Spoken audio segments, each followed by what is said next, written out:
Assalamualaikum warahmatullahi wabarakatuh. Alhamdulillahirabbil alamin. Assalatu wassalamu ala Rasulillah ajmain. Alhamdulillah anak sekalian, kita bisa eh, berjumpa kembali pada pekan kedua ya, setelah kita masuk sekolah. Kemudian anak sekalian,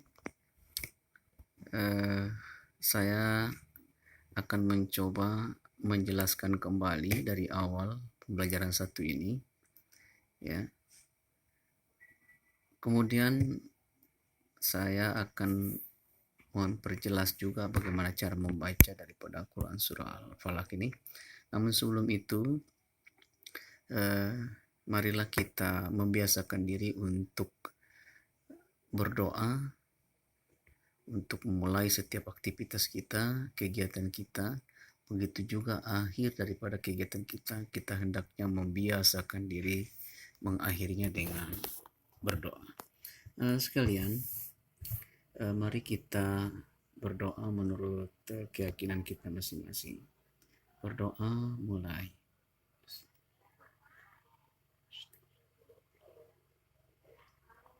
Amin. Baik anak sekalian, mohon disimak baik-baik, diperhatikan baik-baik bahwa Quran surah Al-Falaq ini ada beberapa hal yang akan kita perlu tekankan di sini. Yang pertama, setelah kita akan mempelajari ruang lingkup daripada Quran surah Al-Falaq ini, kita akan mengetahui apa kandungan dan arti dari surah Al-Falaq. Kemudian yang kedua, ya, kita akan mengetahui apa manfaat membaca Quran surah Al-Falaq. Kemudian berikutnya, ya, kita akan coba melanjutkan penjelasan ini sehingga kita mengetahui ya, kandungannya, kemudian apa manfaat dari surah Al-Falaq. Baik anak sekalian, coba kalian perhatikan baik-baik ya. Wah, ternyata ruang lingkup Quran surat Al-Falaq ini bisa kalian lihat di buku paket yang sudah dibagikan ya. Baca baik-baik ya sehingga kalian bisa mengenal Quran surat Al-Falaq, sehingga dengan mengenalnya itu maka kita akan lebih senang ya, lebih senang untuk membacanya, menghafalnya ya, dan bahkan sampai mengetahui artinya, sehingga kita dapat mengamalkannya di dalam kehidupan sehari-hari, kemanfaatannya nanti. Kemudian kita juga dapat membaca surat Al-Falaq ini di dalam sholat kita. Baik anak sekalian ya, yang pertama Al-Quran surah Al-Falaq ya, kata Al-Falaq itu artinya waktu subuh ya, itu yang pertama. Kemudian Rasulullah SAW sering membaca surat Al-Falaq ini terutama ketika dalam perjalanan ya, agar apa? Agar selalu terpelihara dari kejahatan. Itu anak sekalian. Ya, kemudian di dalam Quran surat Al-Falaq ini Allah memerintahkan ya, Allah memerintahkan Nabi Muhammad SAW agar mengatakan, aku berlindung kepada Tuhan yang menguasai subuh. Ya, ingat tadi bahwa falak itu artinya subuh. Ya. Apa maksudnya dari perkataan itu? Maksudnya adalah bahwa Allah itu memerintahkan kepada Nabi dan umatnya agar selalu berlindung kepada Tuhan ya, agar terpelihara dari kejahatan. Ya sekalian, ya, bagi orang-orang yang bertauhid kepada Allah, yang meyakini bahwa Allah itu sebagai Tuhannya, maka dia tidak akan pernah meminta bantuan, tidak akan pernah meminta perlindungan kepada selain Allah Subhanahu wa taala. Maka dia akan senantiasa meminta perlindungan kepada Allah Subhanahu wa taala kapanpun dan dimanapun. Nah, inilah ciri-ciri orang yang bertauhid atau orang yang mengesahkan Allah Subhanahu wa taala. Nah, itu sekalian. Ya. Nah, jadi sekali lagi ya, mengapa kita membaca surah Al-Falaq ketika dalam perjalanan seperti yang kita jelaskan tadi, karena atau agar supaya kita terpelihara dari kejahatan. Nah, itu salah satu kemanfaatan daripada surah Al-Falaq. Sekalian, kemudian kita lanjutkan.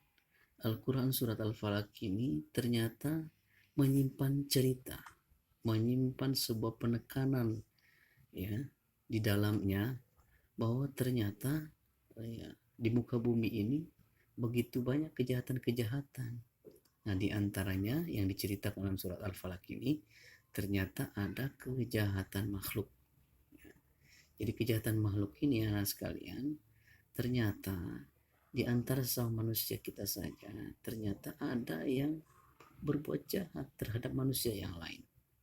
Ya, ada juga kejahatan-kejahatan dari makhluk-makhluk selain manusia. Ya, kemudian anak sekalian, ada kejahatan malam apabila gelap gulita. Anak sekalian, ya, kejahatan malam apabila gelap gulita ini, ya, dengan membaca Quran surat Al-Falaq ini, maka insya Allah kita itu akan terhindar dari gangguan-gangguan dari makhluk-makhluk gaib yang memang Allah ciptakan sendiri. Ya, misalnya jin. Nah, itu salah satunya. Nah, ya, oleh karena itu silakan kita menghafal surat Al-Falaq, kemudian membacanya, mengamalkan dalam kehidupan sehari-hari sehingga kita terhindar dari kejahatan-kejahatan malam. Ya, kemudian sekalian, ya, ada kejahatan tukang sihir. Nah, sekalian, tukang sihirnya biasanya rentan dia dengan mantra-mantranya, ya, dengan bacaan-bacaannya. Dan mantra-mantra ini, bacaan-bacaannya ini, ya mungkin menurut mereka itu adalah doa-doa, tapi itu keluar dari yang ditentukan, yang dianjurkan oleh Rasulullah SAW, ya, keluar dari hadis Rasulullah SAW. Mantra-mantra itu keluar dari Al-Quran. Ya, itu sekian. Jadi kita berhati-hati dengan kejahatan tukang sihir ini. Maka oleh karena itu, ya, inilah manfaat daripada Quran Surah Al-Falaq. Kita terus mengamalkannya sehingga kita terhindar dari kejahatan-kejahatan tukang sihir tersebut. Kemudian Quran Surah Al-Falaq juga menceritakan bahwa ada kejahatan orang dengki. Jadi anak sekalian, orang dengki itu adalah orang yang tidak mau melihat keberhasilan daripada orang lain. Ya, keberhasilan tetangganya, keberhasilan temannya, keberhasilan sahabatnya. Seperti kalian keberhasilan teman dalam kelas dan seterusnya. Ya. Oleh karena itu, mereka itu orang yang dengki atau iri kepada seseorang itu bisa saja melakukan kejahatan. Nah, oleh karena itu, ya, untuk terhindar dari semua jenis-jenis kejahatan tadi, maka alangkah lebih baiknya kita mengamalkan untuk terus membaca Quran surat Al-Falaq. Nah, Tuhan sekalian. Kemudian apabila kita membaca Quran surat Al-Falaq, insya Allah, ya, Allah, ya, akan melindungi kita, kemudian kita akan terpelihara dari berbagai kejahatan tersebut. Dengan demikian, Quran surat Al-Falaq ini mengajarkan kepada kita bahwa hanya Allah satu-satunya tempat berlindung, seperti yang saya jelaskan di atas tadi. Hanya Allah tempat berlindung, hanya Allah tempat untuk meminta pertolongan, bukan kepada selain Allah, bukan kepada batu-batu besar, bukan kepada gunung, bukan kepada dukun-dukun dan seterusnya. Nah, oleh karena itulah semoga penjelasan tadi akan lebih cinta kita kepada Al-Quran pada umumnya, dan kita akan lebih senang untuk menghafal Quran surat Al-Falaq. Kemudian kita akan lebih senang untuk mengamalkannya baik dalam sholat maupun dalam kehidupan kita sehari-hari. Ya, baik anak sekalian, kita lanjut saja. Ya, ini sekalian cara membaca ya. Cara membaca Quran Surah Falak ya. Coba kita lihat ya, ayat yang pertamanya ya, beberapa ayat saya tidak semuanya kita akan pelajari. Insya Allah kalian setelah satu atau dua ayat kalian terpelajari maka akan kalian mengerti. Nah sekalian, pada ayat yang pertama ini coba kalian lihat telunjuk saya ini ya.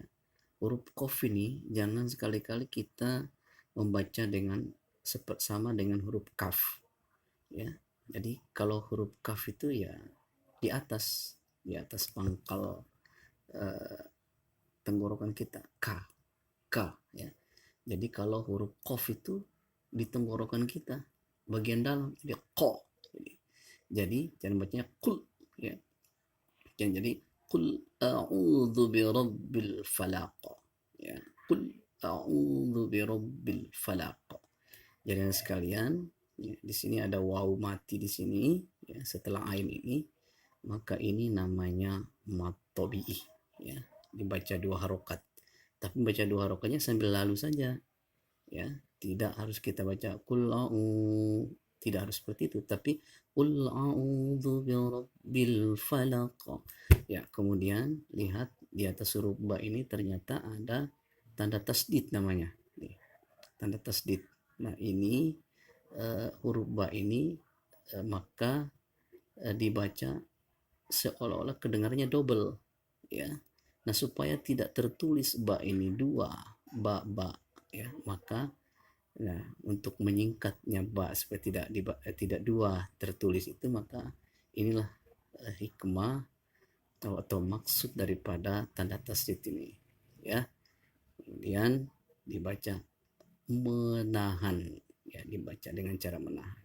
Qul a'udzu birabbil falaq ya. Ya, kemudian di sini sebagai pengetahuan kalian ya, ini di SMP kalian pelajari ini alif lam ini namanya alif lam ta'rif ya. Jadi alif lam ta'rif ini, kalau alif lam ini ya, ini namanya alif lam izhar qamari ya, izhar qamariyah ya, termasuk pada kelompok dalam buku bacaan itu alif lam ta'rif ya. Alif lam ta'rif pada alif lam izhar qamariyah ada idgham syamsiyah. Kemudian di sini ada qaf di akhir ini. Nah ini namanya huruf-huruf qalqalah. Kalau berada di akhir seperti ini namanya qalqalah kubro. Maka cara membacanya memantul ya. Ba, jim, dal, to, qaf itu termasuk huruf qalqalah. Jadi cara membacanya memantul. Qul a'udzu birabbil falaq. Qul a'udzu birabbil falaq. Jadi seperti itu. Jadi qafnya itu harus memantul ya, bil falaq di dalam tenggorokannya ya. Teman-teman sekalian ya, insya Allah ketika kita bertemu nanti tatap muka langsung maka akan lebih jelas saya jelaskan sekalian ya. Baik, nah kemudian kita ambil saja ayat yang kedua ya, min syarri ma khalaq.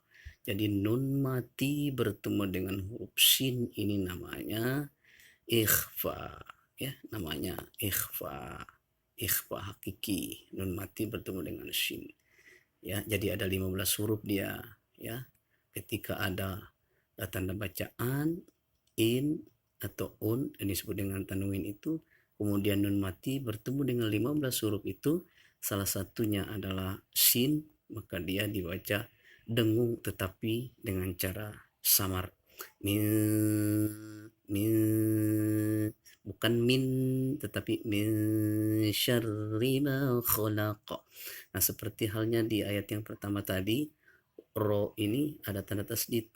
Kalau di ayat pertama tadi itu ada ba yang bertasdid, juga ditahan membacanya dengan cara menahan ya. Seharusnya ro ini double, supaya tidak double ditulis maka dia diganti dengan tanda tasdid ya. Min syarri ma khalaq.